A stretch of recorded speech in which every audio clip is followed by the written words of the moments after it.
आने में तो 2-3 हफ्ते का समय है अभी, लेकिन इंफ्रा प्रोजेक्ट्स में देरी को लेकर सरकार एक्शन में आ गई है। सरकार ने मंत्रालयों से कहा है कि वो प्रोजेक्ट को समय पर पूरा करने को सुनिश्चित करें और उसकी वजह ये कि कहीं ऐसा ना हो कि समय बढ़ने के साथ-साथ उसकी कॉस्ट भी बढ़ जाए। अपडेट्स क्या है इसको लेकर, क्या खबर है? अब प्रकाश हमारे सहयोगी जुड़ गए हमारे साथ।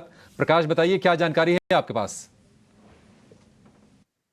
देखिए की इंफ्रास्ट्रक्चर प्रोजेक्ट्स की बात करें, खासकर जो सेंट्रल गवर्नमेंट के प्रोजेक्ट्स हैं उस पर काफ़ी इंपॉर्टेंट अपडेट है। दरअसल सरकार ने सभी कंसर्न मिनिस्ट्रीज़ को इस बात के निर्देश दिए हैं कि जो उनके सेक्टर के जो की इंफ्रास्ट्रक्चर प्रोजेक्ट्स हैं उनकी समीक्षा करें ताकि इनको समय पर पूरा किया जा सके और इन पर कोई अतिरिक्त लागत भी ना आए, और अगर आए तो उसे कंट्रोल में रखा जा सके। इससे संबंधित निर्देश जो हैं सभी मंत्रालयों को दिए गए हैं। दरअसल इसका आधार ये है कि मॉस्पी ने जो रिपोर्ट जारी किया है, दरअसल जो सेंट्रल सेक्टर के जो इंफ्रास्ट्रक्चर प्रोजेक्ट्स हैं उसका जो स्टेटस रिपोर्ट जारी किया है जो कि मई 2024 तक का है, उसके हिसाब से करीब 1816 ऐसे सेंट्रल सेक्टर के इंफ्रास्ट्रक्चर प्रोजेक्ट्स हैं। उसमें करीब 831 ऐसे प्रोजेक्ट्स हैं जो कि देरी से चल रहे हैं। साथ ही साथ अगर आप मिनिस्ट्रीज वाइज देखें तो इसमें सबसे ज़्यादा जो प्रोजेक्ट्स जो डिलेड हैं वो हैं road transport and highways ministries के, रेलवेज़ के, कोल मिनिस्ट्री के, पेट्रोलियम के एंड पावर मिनिस्ट्रीज़ के। अगर आप road transport and highways ministries के प्रोजेक्ट्स पर देखें तो 1060 ऐसे प्रोजेक्ट्स हैं जो कि चल रहे हैं, उसमें करीब 480 प्रोजेक्ट्स देरी से चल रहे हैं। उसी तरह रेलवेज मिनिस्ट्री के 235 ऑनगोइंग प्रोजेक्ट्स हैं, उसमें 105 प्रोजेक्ट्स जो हैं वो देरी से चल रहे हैं, और जो अतिरिक्त समय लग रहा है वो करीब 1 महीने से लेकर 200 महीने तक की देरी से ये प्रोजेक्ट्स चल रहे हैं। इसके अलावा अगर आप कोल मिनिस्ट्री के प्रोजेक्ट्स देखें, करीब 118 ऑनगोइंग प्रोजेक्ट्स हैं, उसमें 56 प्रोजेक्ट्स जो हैं वो देरी से चल रहे हैं, और इसके पीछे की कई वजहें हैं। लीगल इश्यूज़ हैं, फाइनेंशियल इश्यूज़ हैं, लैंड एक्विजिशन से रिलेटेड जो मसले हैं उसकी वजह से इन प्रोजेक्ट्स में देरी हो रही है।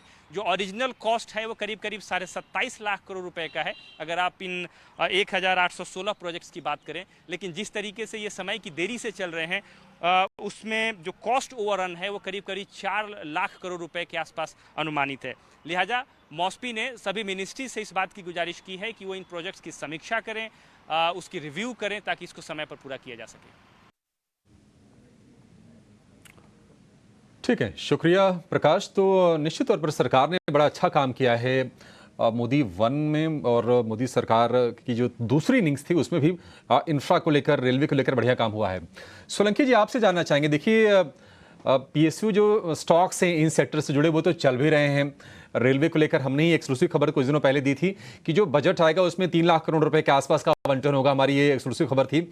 आप जरा बताइए सर, क्योंकि ये स्टॉक सारे के सारे चले हुए बहुत हैं, इंफ्रा वाले भी चले हैं, रेलवे वाले भी चले हैं, पावर वाले भी चले हैं, तो जिस इंफ्रा की बात हो रही है अभी आपको वैल्यूएशन के हिसाब से कौन सा पैक ठीक दिख रहा है, कहां पर मौके हैं, और किसी को बजट की प्लानिंग करनी हो आपको, आपके हिसाब से शेयर कौन सा बढ़िया होगा?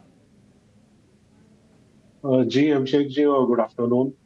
जी डेफिनेटली जो एग्जिस्टिंग थीम जो चल रही है, जिस हिसाब से आपने बताया, तो काफी सारे जो स्टॉक्स हैं वो काफी फास्ट रन अप कर चुके हैं ऑलरेडी, और ये इसी साल नहीं है, काफी टाइम से रन अप करते हुए दिखा रहे हैं, खासकर डिफेंस के स्टॉक्स, रेलवेज के, इवन इलेक्ट्रॉनिक मैन्युफैक्चरिंग के। तो वैल्यूएशंस डेफिनेटली नियर टर्म में अगर आप देखेंगे तो वैल्यूएशंस आपको काफी रिच दिखाई देंगी। लेकिन अगर आप देखेंगे कि हमारा जो ओवरऑल मार्केट साइज है, जिस हिसाब से इंफ्रास्ट्रक्चर स्पेंड है, और जो इंडिविजुअल कंपनी की साइजेस हैं, जो कि still majority of the companies जो हैं वो विद इन 1 लाख करोड़ के आसपास है, प्लस काफी कंपनीज तो 50,000 करोड़ की भी मार्केट कैप नहीं रखते हैं। तो इंडिया एज ए इकोनॉमी जो कि 10 ट्रिलियन होने वाली है 2030 के आसपास, तो वहां पे देखें तो इंफ्रा जो कंपनीज है और इस सेक्टर कंपनीज है, उनका साइज भी काफी बड़ा होने वाला है। तो आपका नजरिया डेफिनेटली इसमें मोर देन 3 इयर्स का रहना चाहिए अगर आप इन सेक्टर्स में अब अगर निवेश करने जा रहे हैं।